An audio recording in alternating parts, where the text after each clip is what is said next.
G'day, I'm Donna from Australia. I'm coming at ya with 3 pockets. You can totally make all 3 of them in a day. I'm excited to kick off a series of videos on creating pockets for your journals. I've made lots of pockets, some with templates and some are so easy you don't even need a template at all. This pocket doesn't need a template. It doesn't even need measurements. I'll show you what it looks like just in this stack of pages. On the left side, you've got a little pocket, like a tuck spot pocket, and on the opposite side, you've got another pocket. You just put it wherever you want it among your pages and sew it in from the center as you usually would. Start off with a full sheet of paper, some glue, and if you like using ink on your edges, your favorite color is always good to have at hand. It doesn't matter if you're using A4 paper or letter size. Start by folding your sheet in half and just put a tiny little crease at the top here. Then get your right hand side of the paper and just fold it with the left side just past that crease. Then bring the left hand side past the crease as well, so you've got an overlap in the middle, and just finger crease down the page as well. So you pretty much got a tri-fold happening. Now we're going to fold each corner toward that crease line. Don't put the left hand side of that corner right on the line, move it away a little bit so it's got room to fold over. So just turn your page around and crease all 4 corners. Once you've creased all of your corners, just check that you can close it freely. We're going to glue these corners down, so don't worry if they've got dog ears on them for now. I'm using the Barely Art glue. You only need a really small amount of glue here, so just scatter it on there. It's only going to hold the corners in place. Now fold your left flap over your right flap, or vice versa if you prefer. Now if you like Distress ink, do the edges now before you glue it closed. I'm using a very thin line because I don't want the glue to squish out on the inside of my page here. So just run a bead of glue down there, put something inside your page so you don't glue it closed, and then just pull that out when you're done. And all we're going to do now is fold it over like corner to corner, and that crease line is going to be the spine of your page. It doesn't matter where you put it, it's going to have a pocket on the left hand side and a pocket on the right. Now here's a variation. You can use a sheet of paper out of an exercise book. It's a little tiny bit bigger than my A4.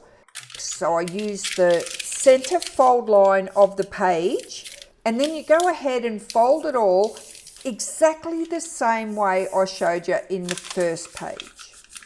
I like it because it turns out just a little bit bigger than an A4 sheet. So the bigger sheets of paper will give you a bigger page. If you've got some coffee dyed lace paper, it looks awesome.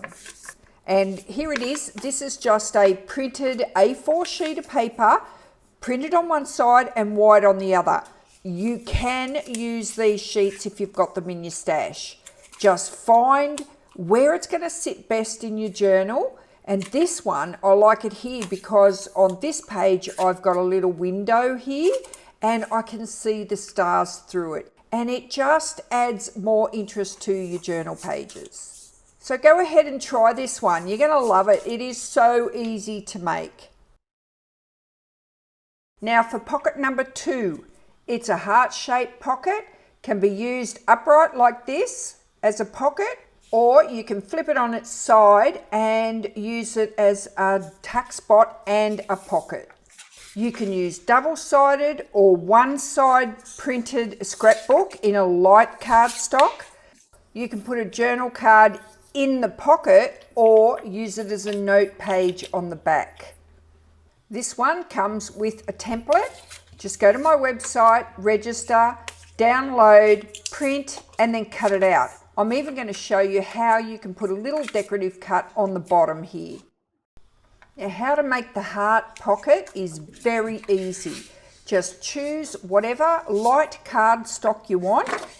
And for the first one, I'm going to show you what it looks like using a double-sided vintage style. Just put your template down and trace around it. And then you cut it out. Just be careful cutting out because you don't want your lines all jaggedy. Try and cut it as neat as you can. When you first see it cut out, it looks a bit strange. But if I put a ruler here and here, you can see it's the heart shape at the top. I've just flipped it over and I'm going to score those lines I just showed you. I'm just using a knitting needle because it's much easier to do that with a ruler than it is on your scoreboard. Now just fold those flaps over toward the front and there is the start of your little pocket. I'm using the Bearly Art Glue again because it's got a really fine tip. And just put a bead of glue on the circle part of your pocket, just where it crosses over, and put a piece of paper on the inside and press it down. You do not want to glue your pocket closed at this stage. And now you've got a nice little pocket. It doesn't lay flat, it's nice and fluffy so you can fill it with goodies. There's a template for the journal card insert. If you just want one layer journal card, just use this insert pattern because it's a bit smaller than the heart. But if you want to have it as a little journal card flip, you need to cut it on the fold. I'm just using tea-dyed copy paper. Fold your piece of paper over so it's wide enough to fit the heart on. Place your template where it says place on the fold and then just trace around it with a pencil. Now hold those two folded pieces together and just cut around your heart, cutting through both layers. You can use this as a journal card and just pop it in the pocket here, or if you're not gluing the back down, you can glue one side of the heart onto the back and you've got a flip out journal card on the back. Just place the glue on one side of your heart, pick it up and close it. It's much easier to center it on the back if you do this, and just glue it in place. You can make it flip from left to right or right to left. Depends on which side you put your glue on.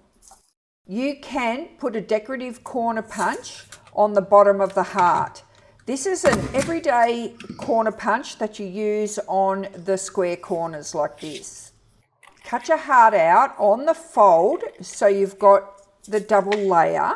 And then all you've got to do is put the pointed part of your heart down the bottom into your corner punch. And voila, look at this. It looks so gorgeous. Here's some variations for you. This is non-vintage. So you could make this as a gift card if you want to put a little message in it. You can use coloured copy paper to complement your print, and you can also add the little decorative punch to the bottom of it to step it up a notch. Looks great in both the front or on the back.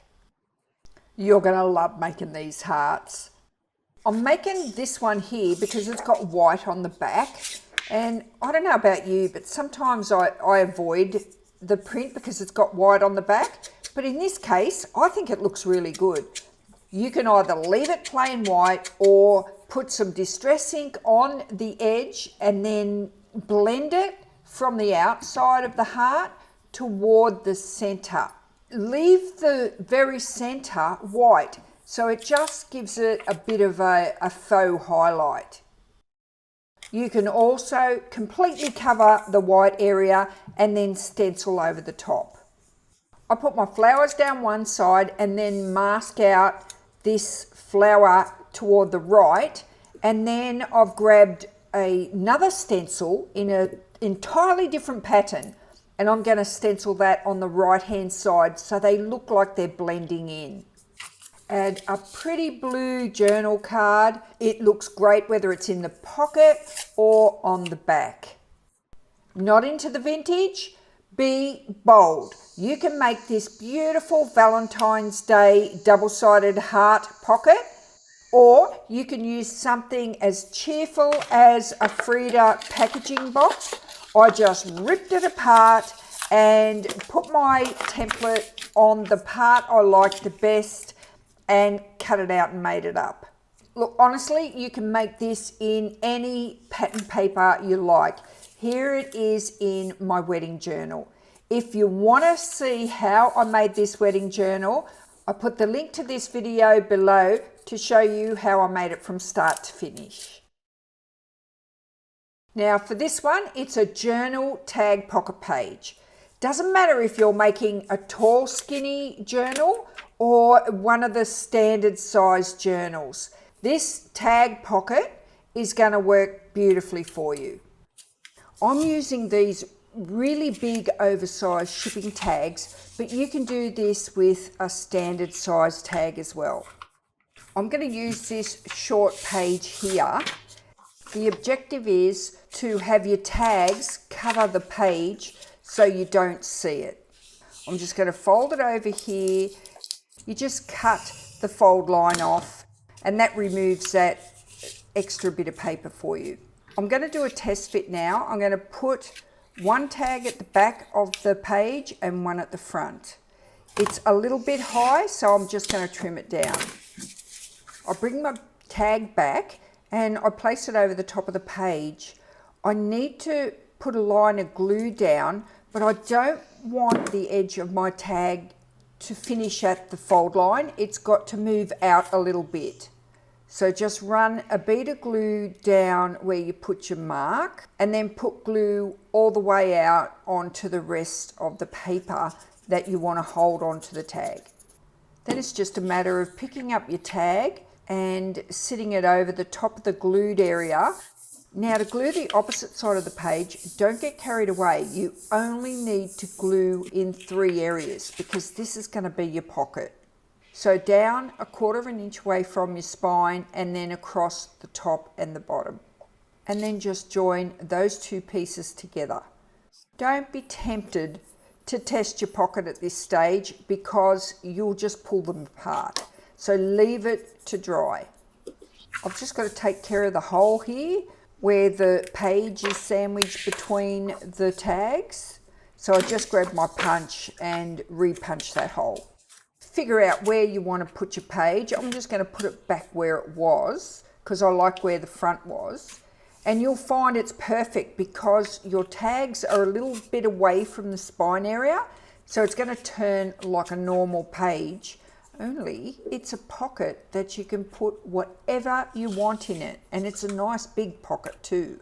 And you've got the option to glue the sides and leave the top open and make it like a top loading pocket if you've got long tags. If you love this pocket, I'm going to be showing you how to make this one in the next video. I love making anything that peeks out the side. I've left the threads on the stitches so you get that nice tatty look when you're looking at the edge.